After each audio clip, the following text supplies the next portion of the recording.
Welcome to At Issue. I'm H. Wayne Wilson, and gang activity and what we might do about it is at issue on this program. To discuss that, we have a panel of three people, one of whom is a non-active gang member, as they're referred to. First, let me introduce you to Paul Wilkinson.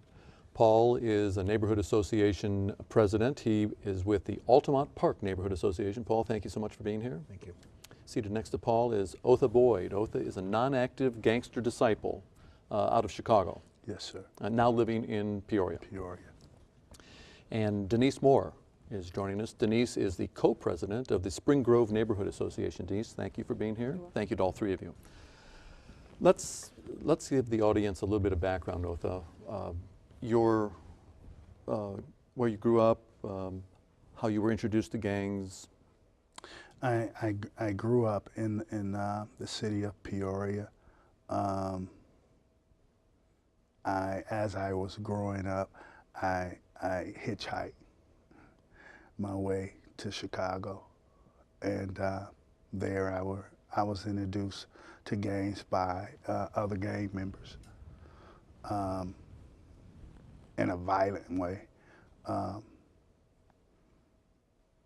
Wrong colors, wrong side of town, and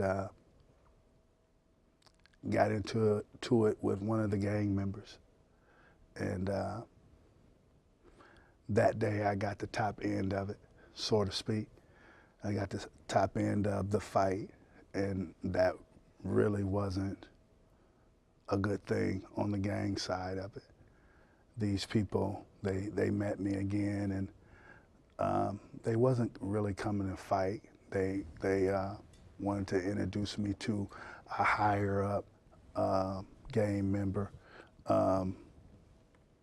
When I say a higher up gang member, I mean governor of the gang. You have different levels of membership when you're involved with the gang. And so they took me back and introduced me to the governor at the time. Name I won't mention, but and the process took place from there. When you mentioned wrong colors, you were wearing gang colors. I was wearing gang colors, but I was not aware of. It had no meaning to me, the colors that I was wearing, but it had meanings to the side of town and the gang member that approached me. And this was at the age of 15? This was the age of 15. So after the initial fight, what was it that attracted you to the gang? I mean, the fight didn't attract you. The fight didn't attract me. What attracted me to the gang, at first I was real leery, but I must say what really attracted me to the gang was one, when I went and met this guy, there was a thing of food laid out before me. You have to realize that when they met me, I was in the alley looking for food to eat, other means of survival. I was hungry. These people, they fed me. You had left home? I had left home. I didn't leave home because of anything of violence. I left home because really the reason for leaving was I didn't want to do anything that my parents wanted me to do anymore. I had made up my mind that this is not what I want. I want to be loved. I want to be respected. And the strict upbringing in the household was not love to you? The strict upbringing in the house wasn't love to me.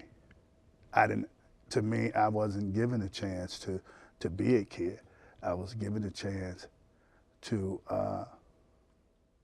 in my eyes then, I was given a chance to, do whatever was dictated to me at the time.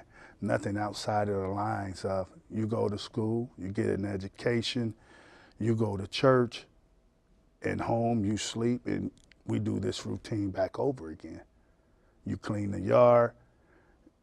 That to me wasn't the attention that I wanted, because I wanted what the other kids had.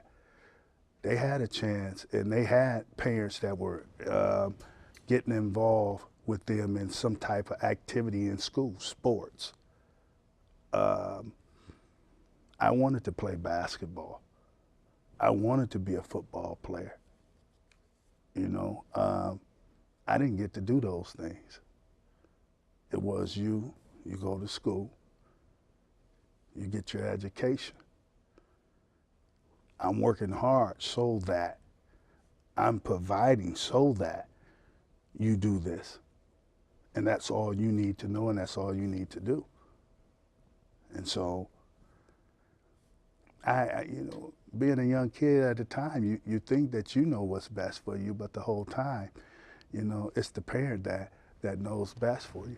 I want to involve Paul and Denise in the conversation, but before we do that, let's talk about what your primary role in the gang was. You sold drugs. I sold drugs. I was one of the biggest drug distributors in the streets of Chicago, and I came here to Peoria. I was one of the biggest drug distributors here in Peoria also. I've done my time, and I don't look back anymore. Since then, my life has done a tremendous change. I'm a minister. I've been preaching for some time now, all-day minister. You're employed? I'm employed. Wiggins and stores, working construction. I'm a pipe layer. My life has made a big change. I own my home.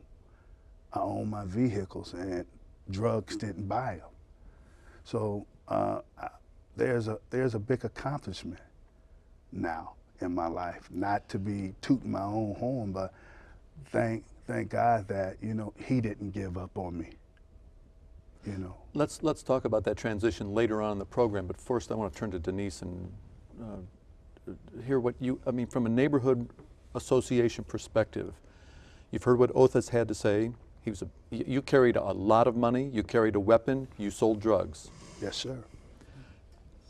How's that make you feel? Well, Otha and I, in talking a little earlier, we understand that we have a similar background coming from Chicago. And so I'm able to, on the one hand, understand some of the basis for what they're doing out there. I don't appreciate it, but as a neighborhood association president in a very small community on the south side of Peoria, and we have a neighborhood of individuals who made a conscious decision to move there. They didn't move there because it was close to anything or it was a better form of life. You know, my husband and I built our home there after looking in Dunlap, after looking in Mackinac, and we were intentional on moving to the south side of Peoria, called the South End, because we wanted to effect a change. And all of my neighbors, it's about 30 or 35 homes there, all moved there for the same reason.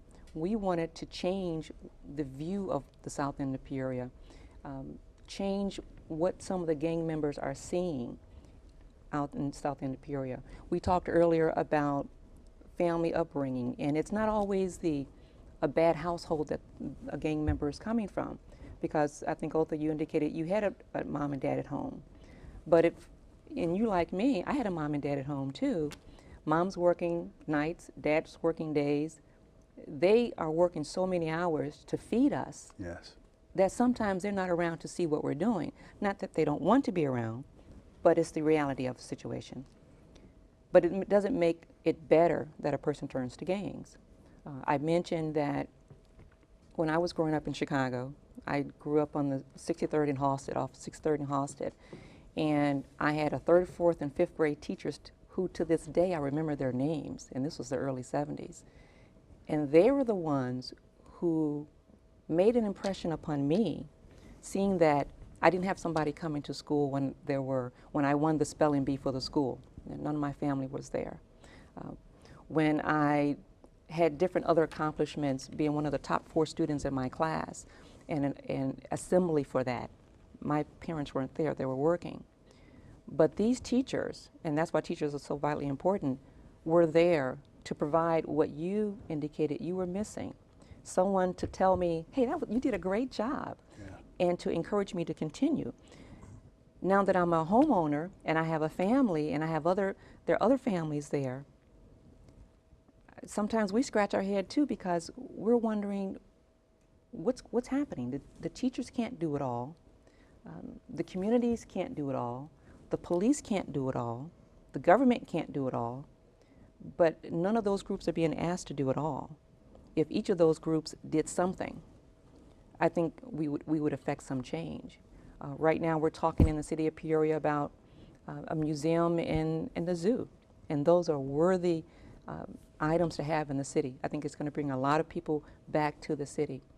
But putting some resources toward addressing some of the gang situations in the streets are just as important as these two multi-million-dollar buildings that we've talked about. Yeah. It's easy to point to a building. It's not so easy to point to a changed mind of an individual that is no longer selling drugs, but is now pushing a different agenda. Yes. And so from the community standpoint, we are very much involved in wanting to see that kind of change happen, and it can happen. Paul? We had also talked earlier about the concern of you had mentioned about the structure of the gangs that you were in Chicago, and our concern is that here in town there does not seem to have that same organized structure and respect for each other in the community, and from that I think we're seeing a lot more violence from these smaller adolescent gangs, for lack of a better term, as opposed to coming from the mainstream organizations where there are officers and commanders and it's almost like organizing an army and a community of people to get the organization's goals met. And this, we don't seem to have that. And so with that, we're seeing kids and young adults, young men, young women who have a more violent turn, who have a lack of respect for people within their own community. And certainly from that stems a lack of investment into their own community. And something that I was listening to is that, when you said you turned 21, you had some form of epiphany where you decided that you didn't want to be looking over your back anymore. How do we then impart that knowledge, and what can we do as neighborhood organizations to get kids to realize that at 12 and 13 or even younger when they're being recruited by some of these things? And how can that knowledge help us to build within our own smaller communities and the city at large a means to prevent some of those choices when they don't feel they'll have those options? There was something that you said, Paul, that really struck my attention. And when we were talking earlier, we were talking about one of the present gangs, No Love. Mm-hmm. Those guys, some of the guys, I know some of their background. Again, it's like Denise had said, you can't really pinpoint it to say, well, family structure or anything like that. You ask the question, what is it that you can do? We can sit and we can talk about the different gangs, and I think the main focus should be solution. And I believe that's where you're coming from. What should you do? I wouldn't, to go back to the frame of mind of a gang member, what would attract me to what you're trying to pull me in, your environment? What would make me say, I'm going to walk away from this gang? What would make me do that is for someone to show me that they're reaching for me regardless of the first impression that you get from me. You may come to me and say, well, hey, there's a better way than doing that, and I may strike at you and say, please, and this is not This is not for you to be offensive or anything like that. This is just hypothetically speaking. I would make a comment back, wait a minute, fat boy, you ain't got, because of where I'm at, the frame of mind that I'm dealing with. I'm not gonna talk back soft, but I'm gonna launch out at you. Because what's gonna go up first is a defense mechanism. I'm gonna think that you're wanting to work an edge. You have to continue to be who you are to me. In other words, don't change and bag up and show me fear, but continue to show me concern, love. Hey, I got something back here in my yard to do. Hey, I got this program that I'm trying to do with inner city kids. Man, you look like you know a lot about this game of basketball, or you know about this game of throwing horseshoes. Get him involved, whether you think that about him or not. A lot of times, the people look at these different gang members, and all they see is bad. In order to pull a gang member away from, and it's not going to be an easy thing. And I think that's what a lot of society thinks. Just because you got an offer on the table, it doesn't mean that I'm going to take it. I don't care how laid out it is before me and how good it looks.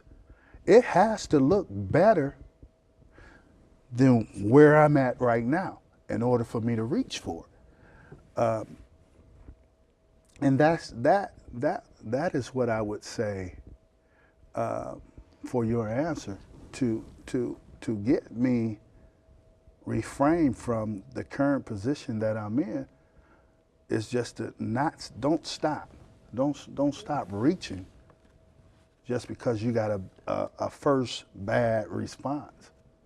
Because you got to know that you got to dig through a lot of crud. Right. And I think that's what a lot of organizations here in town, I'm associated with a lot of organizations, the Urban League and the NAACP, and I see what Carl Cannon's doing out there. So there are a lot of people, before I even knew Peoria was on the map, that are doing things. But I think you said it earlier, Paul, that these organizations go wanting for people to volunteer to help. No, you can't always throw money at the situation, but money helps a lot. Yeah. It really does. When you talked earlier about how much money you made a day. Yes. Now, I'm going to come to you and say, hey, Otha, I got this $6.50 an hour, flipping burger job for you, and you're going to think about that, and you're going to look at the money in your pocket. I'm going to laugh. And you're going to laugh. And how much were you carrying in your pocket? At one given time, anywhere from $4,500 to $75,000, easily. Cash. On you. Bungled up. And so that $6.50 an hour job is really not going to do anything for you. Nothing at all. But if we could direct your attention to organizations that can provide you with a basis for, as you got older, you saw the benefit of moving out of the gang and having more of a legitimate lifestyle. But we're not doing that. We're going to lock you up, throw away the key. Yes. And then if you happen to get out as an ex-offender, we're not going to hire you. That's right. And then you're back on the street, and then we wonder why. I saw in the newspaper recently where it's $30,000 to $35,000 a year to incarcerate someone. If you spend $30,000 to $35,000 a year sending Otha to college, can you imagine what he would come out, what kind of person he would come out being? But we're not going to do that because that's not something the glory is not in that. The glory is building a big prison and telling how many prisoners are locked up there. Yes. And that's not the answer. That's definitely not the answer. Let me go back to something you said and get a response here, because I find it interesting that Paul asked you, if we could extend an olive branch, if we could do something for you. And because of the structure that you come from, your initial response is defensive. And you're going to lash out. You're going to call him a name, and you're going to say, come on. And immediately, and we'll use Paul as the example, Paul's going to say, well, fat chance if I ever give you an opportunity again. If that's the way you're going to be, go ahead and we'll put you in prison, and I'll go someplace else. And so immediately this distrust occurs. Yes. And a wall builds up, and the initial thought that Paul had that he was going to help you is not going to happen. You misunderstood, or you come from a different mindset. I can't imagine what that structure is. I wasn't there. And so I don't understand you. So the first time I approach, or Paul or Denise, we say, well, fine, you don't want my help? To heck with you. Yeah. And the thing of it is you're giving me what I expected you to do to begin with. When what you look for, what a gang member looks for, is just really genuine concern, or it's the like of word that I'm looking for. It's not a phoniness. That's about the only way I can put it. You're going to be tested. Just because you're coming to me with an offer, I'm not going to grab it just like that. You know, I'm just, there's something behind this. You just out the blue, coming up speaking to me, and you don't know me, when I already got in my mind that your view of me is, one, I'm a nothing. I'm not worth being paid attention to. That's what's already locked in my mind. So this, what you're looking at, or what you're trying to reach out for, is surface. You're gonna get the surface part of it first, but if you continue and you walk away, see, you plant a seed, and then later you come back and water that seed. But if you just plant the seed, never cover it up, and walk away from it, what happens to that seed? It doesn't just grow on its own. But for many people in neighborhoods, we already have an opinion, and it's hard to get, for some people, to get past that opinion. You're bad. You're not anymore, but you sold drugs. Yeah. You're bad. I just don't trust you. I don't know why I should even, but okay, I'll extend the olive branch. Oh, that's the way you feel? Well, you just proved my point. You're not worth it. So how do we get past that? How do we get, we don't understand, you know, my neighborhood doesn't understand gang activity. And they oftentimes don't understand us. And if you listen to part of what he said, it was not only us not trusting them, he doesn't trust us. And you have to find a common ground at some point where your worlds cross. And it's at that point that you can start building bridges. One of the things we do in our neighborhood is we have a kids litter cleanup first Saturday of every month. Mm-hmm. And we try and get kids involved, and we partner with the liquor store to provide snacks for the kids, and we try and do with other community things to do something special for them at the end or sometime in the middle. But it's a way to draw in a few kids at a time.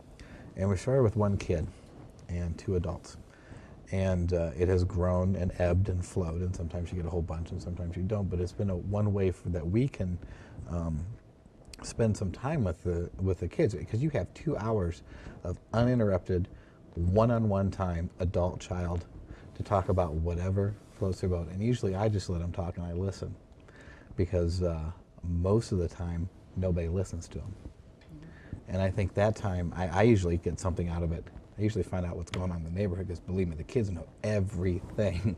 Who's selling, who's doing where, which house is this, unbelievable source of information. But just to give them that simple amount of respect, I think, is important, and that's a way to do that. And if you could find some other activity for some of these other kids that are involved in the gangs and draw them in, and we get a couple kids every now and then that are part of that, and we treat everybody the same. You come in, you get the same treat, the same reward, the same thank you, the same appreciation, and the same opportunity to do stuff as anywhere else, and there's no preconceived judgment, because I'm not too proud to turn down anyone's help to get stuff done. And that's the key, engaging children, young people. Taking out my lawn bags. We had a ton of lawn bags because we missed the previous week. And there were the 3 little boys, one on the bike and one throwing rocks. And I looked over, I said, okay, this doesn't look like it's going to turn good. And so I called the three of them over. I said, and I had ice cream bars in my freezer, and I asked them if they wanted an ice cream bar, and all of them did. It was hot that night, that Wednesday night.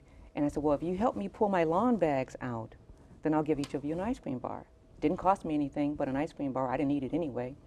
But it got them engaged. It was the first time I had talked to these kids. All they see is this woman who comes and goes. But if you don't engage them like you indicated, they'll never trust you. Another situation, my husband was cutting the lawn out back. And behind our house, there's a wrought iron fence with little points on them. And these kids were going down, knocking the points off. Well, it really irritates my husband that they're doing that. So what he did, he went inside the garage, and we had a bat and a ball, one of those big wiffle bats and a ball and a Frisbee. And he stopped cutting the grass, and he called them over across the fence, and he said, here, why don't you guys play with this? That took them off of what they were doing and took them to the open field, and they started playing with the bat and the ball and the Frisbee. And that's what we're not doing enough of, is engaging them at the young age, but not dismissing them when they get to be teenagers. I mean, how many of us, we were teenagers, so we know how, we didn't want to listen to our parents either. I remember telling you that my daughter, when she was 14, told me I was the meanest mother in the world. But then after she got to be in her 20s, all of a sudden somewhere I got really smart, because she told me she then appreciated what I did, how strict I was on her when she was younger. So it's that engagement that we need to continue, but we need the help of those people who were in gangs and are in gangs, because as adults in our age, we don't really know why they're doing that. Are we bothering to ask them what their needs are and then addressing those needs instead of addressing the needs that we think they need? I'm not sure we're doing that. To add on to that, I'm now involved with P-Town Drag Racing Car Club, and it's a nonprofit organization, and we're out of Carver Center. And we're trying to get involved with the kids in the community, and our thing is stop the violence. A couple of weeks ago, one of the parents, older parents than me, found out a little bit about me. Learned that I used to be involved with the gangs, and I was called a hypocrite. At first, my reaction was it hurted, because again, I did my time, and I came back in the community, and the system dictated or tried to dictate to me that even though you done your time in there's still time that you have to do. There was a kid that came up to me. We put on a car show, and he came to the car show. He didn't have a car or anything, but he came to the car show, and he had a gun on him. This same adult that said that, how dare you try to be someone else when you are a gang member.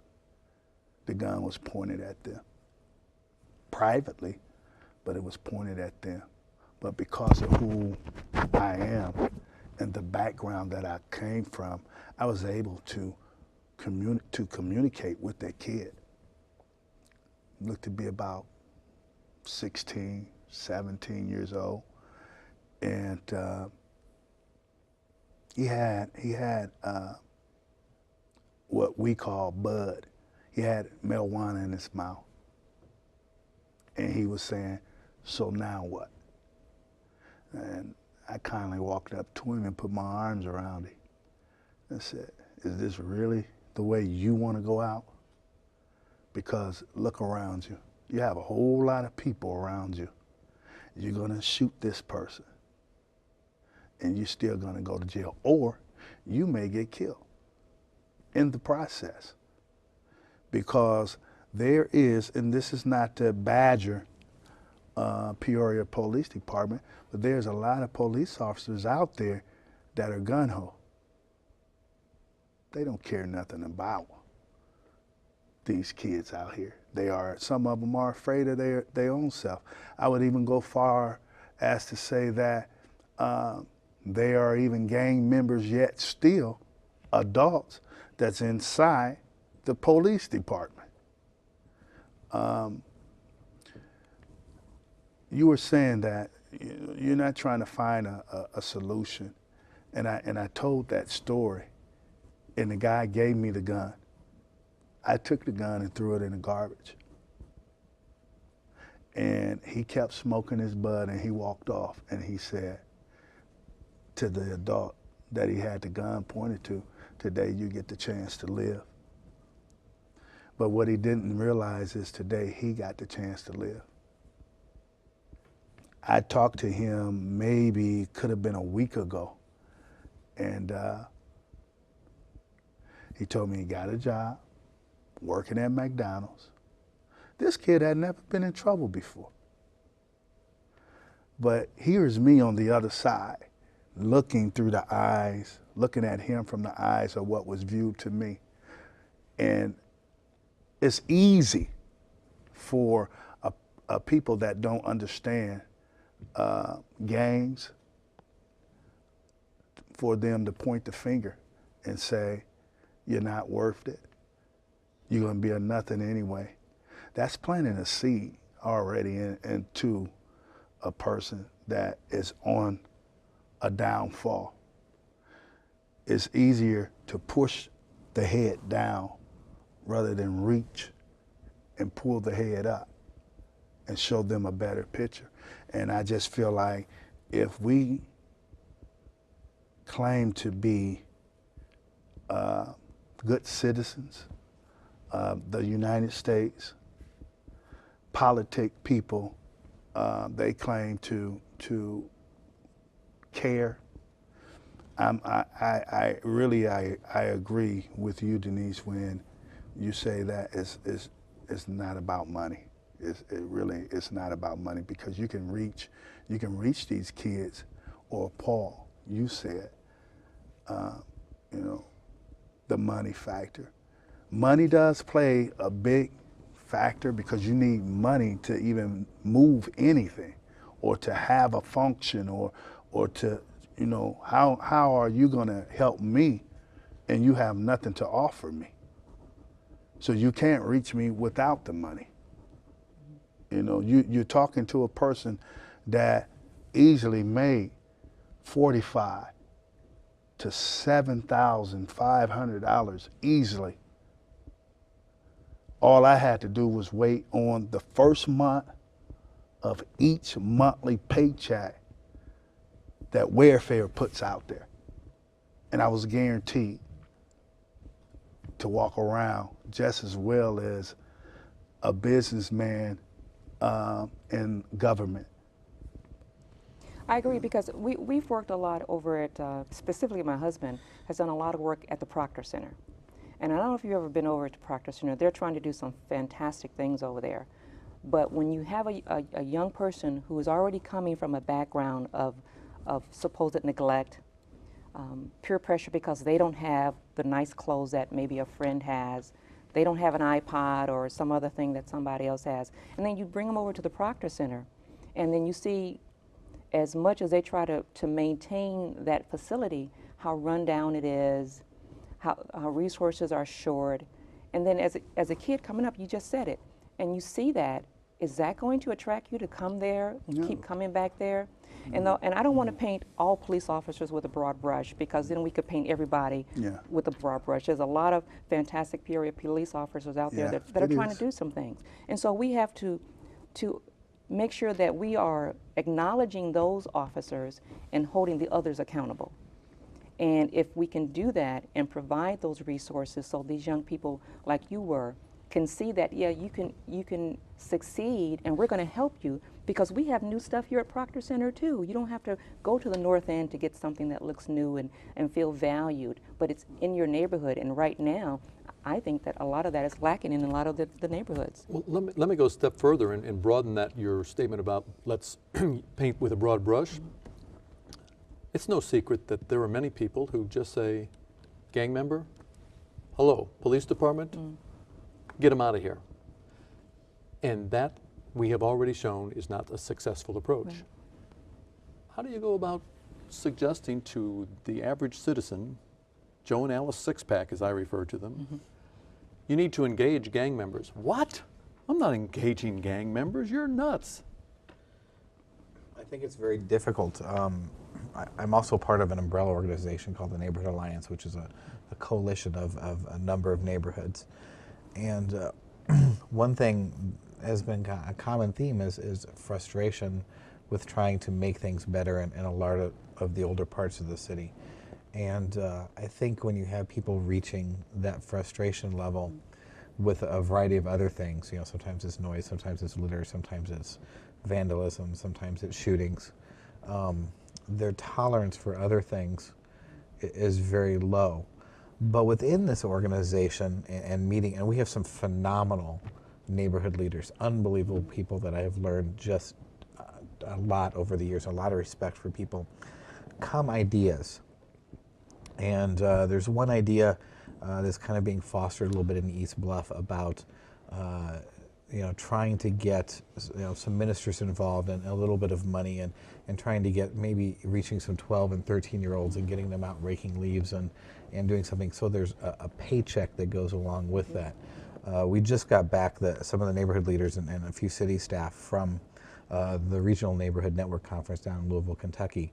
And one of the workshops there was presented by a couple individuals who had similar programs where they were reaching out to disadvantaged youth and gang members, and they were only paying $5 an hour for this. So it's not the money, it's the time and the attention and the giving of yourself to another human being that seems to be really have a huge impact. I know throughout my professional career, we've had a couple kids that have been shot and killed, and there's nothing worse than going to a funeral of a 21-year-old kid that you knew, from this big, and he's dead, because of gang-related violence. I agree with you, Paul, but when you talk about the time, we know all the statistics about how many single-parent households are out there. You've got a mom who's got 2 or 3 children, single mom, dad's not involved, and she is working 2 jobs just to feed these children, to give them clothes. Am I going to look at her and discount her value because she cannot spend some time donating that time to help all children? I don't think so, because I understand she's trying to put food on the table, she's trying to clothe those children and doing the best job she can to communicate values to them. It's unfortunate that she's in that situation, but that's the situation she finds herself. And you just described my childhood. So what happened with me? You talked about teachers that had influence. I remember very distinctly in 2nd grade there was a banquet that was being held at school. And of course my parents had split up just years and years ago, and it was my mom and my brother, and my sister had not been born yet. She found the husband of the 2nd grade teacher who took me to this father and son banquet. And I will never forget that. There were ministers and there were teachers and there were a whole host of people that have helped shape me to become who I am, and so now you know who to blame. A lot of people, huh? A lot of people. So there are other resources for people that have a slew of kids and don't have time and are trying to do those things. So it's we talked before about the isolationistic viewpoint of neighborhoods where you don't know the person 3 houses down, and perhaps if you did and had that discussion, even with just the few people around you, you can have an impact. And then if someone else needs someone to watch their kids or do stuff, or that's where we come together as a community to do things within each neighborhood association, citywide, within a variety of the organizations, the social service agencies, governments, and whatnot, to fill those spots so these kids don't grow up completely lost and turn to whatever structured organization is going to meet their needs or pay attention to them. Well, let me ask Otha. We've mentioned some of those organizations, Girls and Boys Clubs, the Tri-County Urban League, the Percy Baker's Group, Carver Community Center. You've already mentioned them. And then the clergy, of course. You're working alongside Reverend Chris. Yes. There's Reverend White who's involved. Reverend Burnett with the gun buyback program.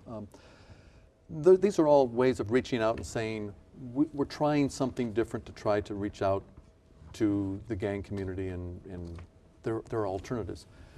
Do you see value in those, or are there other things that we should be doing? How do we as neighborhood associations reach out and say, we'd like to help you, and not get rebuffed from the get-go?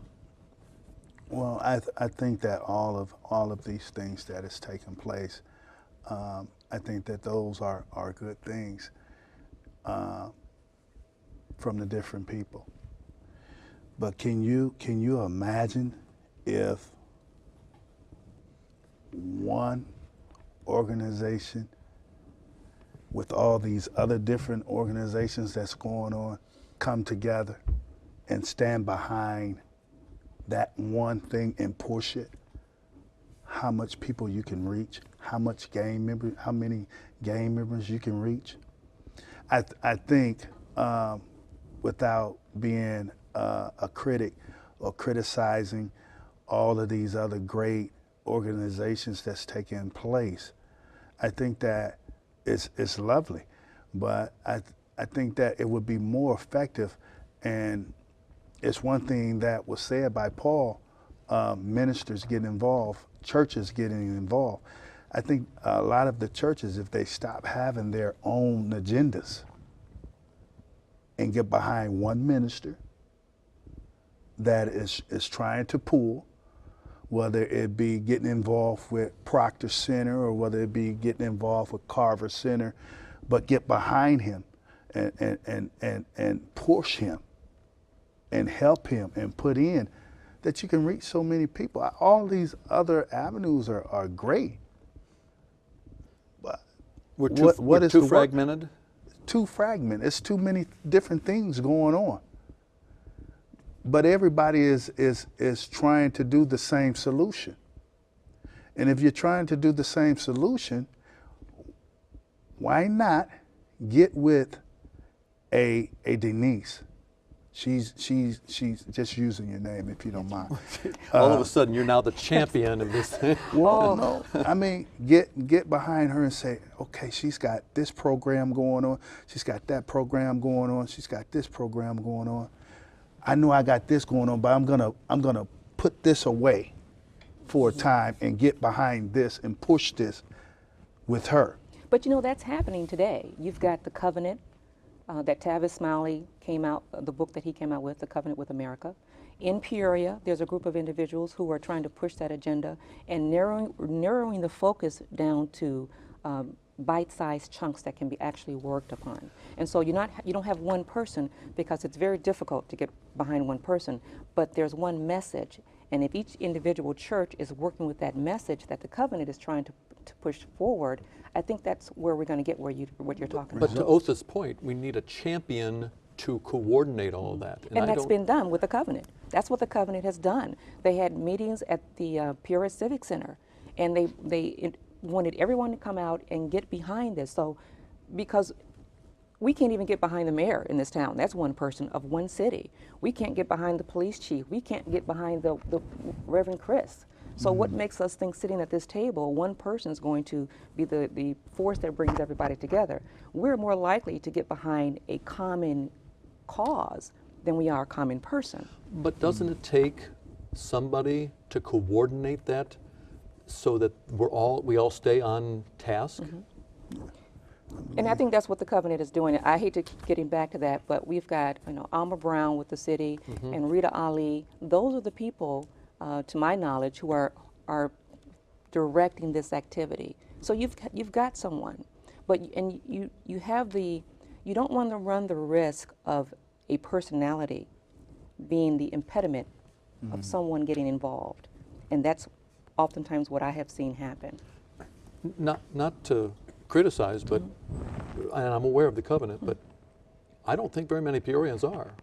What about communication? I mean, maybe it doesn't take a champion, but we need to stay on task, and we need to communicate what that is.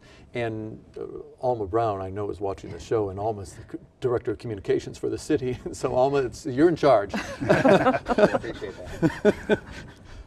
My thought is maybe not one person for the entire city, but there are certain sections of the city that are pretty homogeneous and have the same problems, and perhaps some of the same solutions will affect change in those areas. And those areas could come together.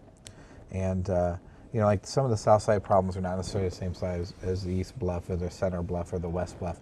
And if those communities bond, together and say, okay, these are our problems, let's list them out. I just pitched something called Individual Neighborhood Stabilization Plans, and this would be part of that. But you list your issues, you look for solutions, you set time frames, and you begin implementing those. And you have to involve your residents and whatever resources are available to you in the community to start affecting change. And I think gangs would be one of the issues that need to be addressed, along with a whole host of other things. It's kind of all tied together. I mean, it's very hard to say, well, we're going to cure poverty, but we're not going to address gang issues and drug issues, or we're going to, fix the sidewalks and the streets, but we're going to leave, this whole hot mess is going on in the street corner completely alone. So you really need, and Peoria has a phenomenal amount of resources that people don't even know about. Working in social services, we get a book, it's very thick, and you flip through and you find the resources needed for whichever person. Let me, Otha, it occurs to me that do the gang members actually know that there's people out there that care? People who really care, that they want to extend an opportunity?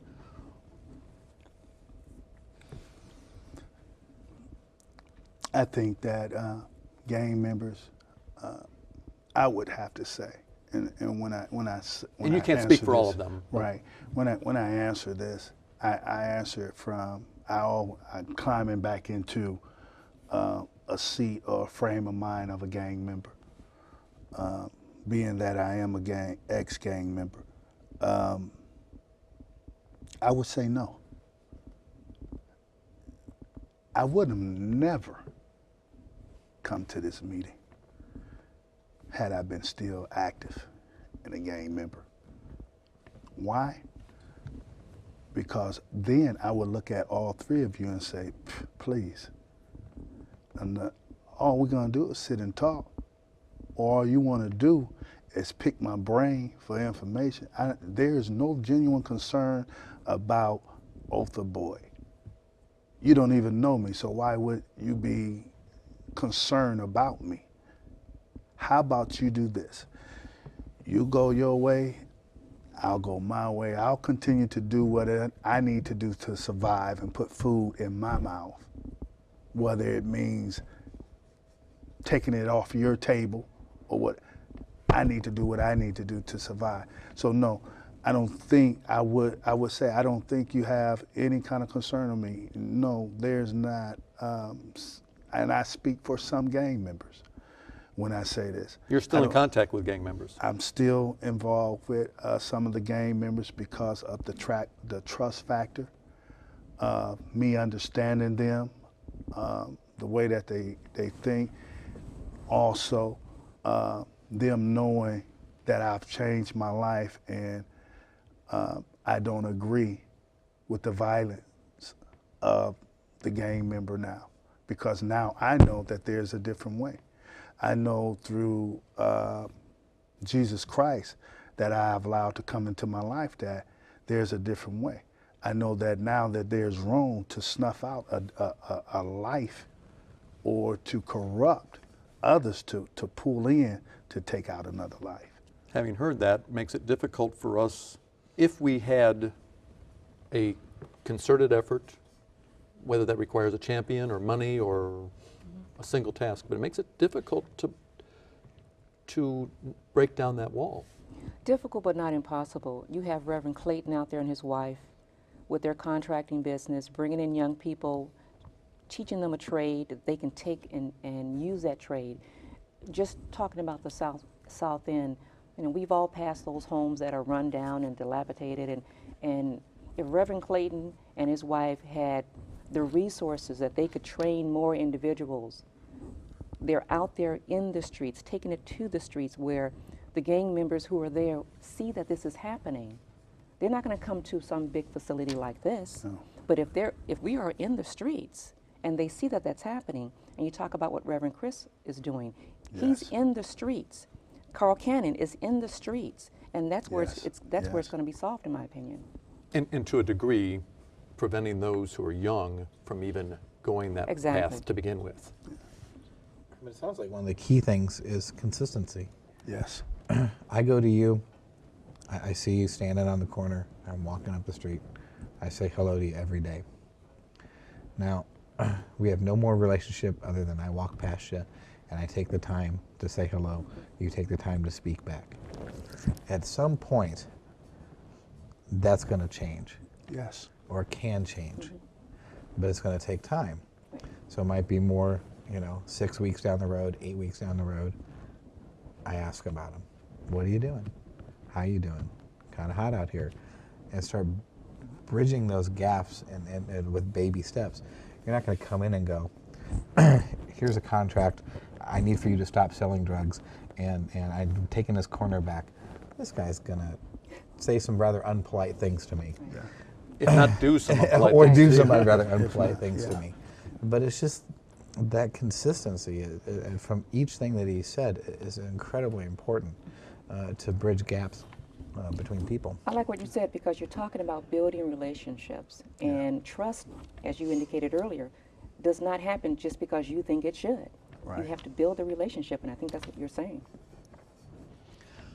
Let's go back to 21 years of age.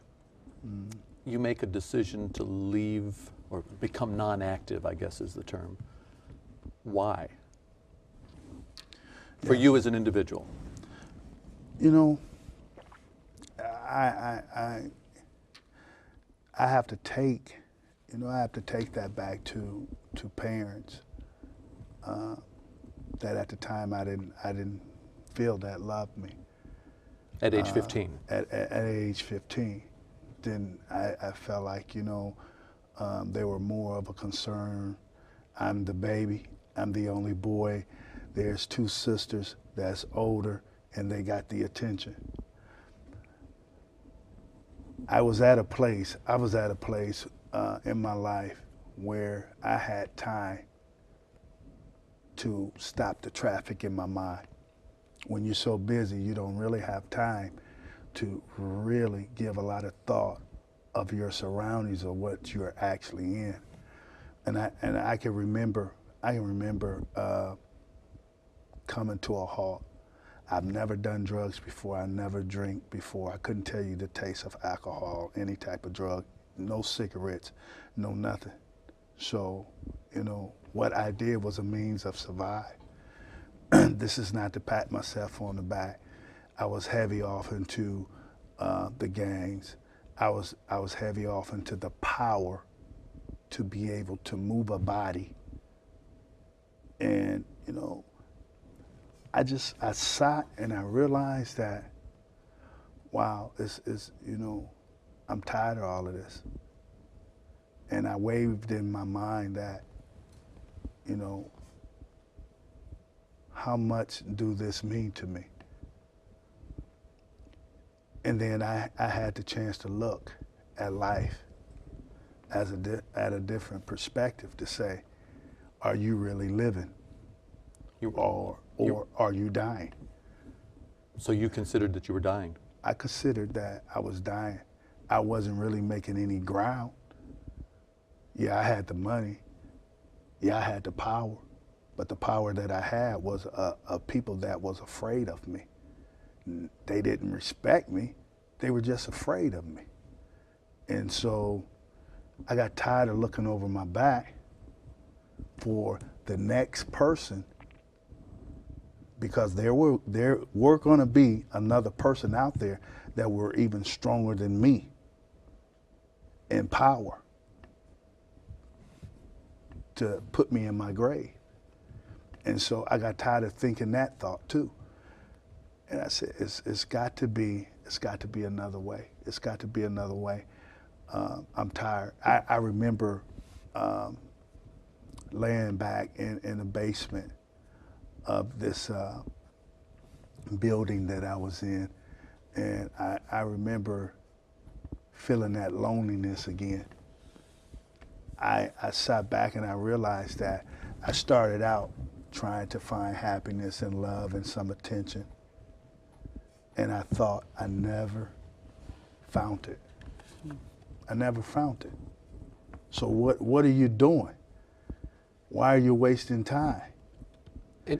And you're finding it now.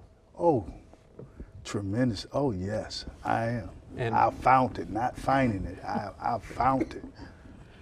with that, we have run out of our time. Let me say thank you to Paul Wilkinson, who is president of Altamont Park Neighborhood Association. Otha Boyd, non-active gangster disciple, thank you so much.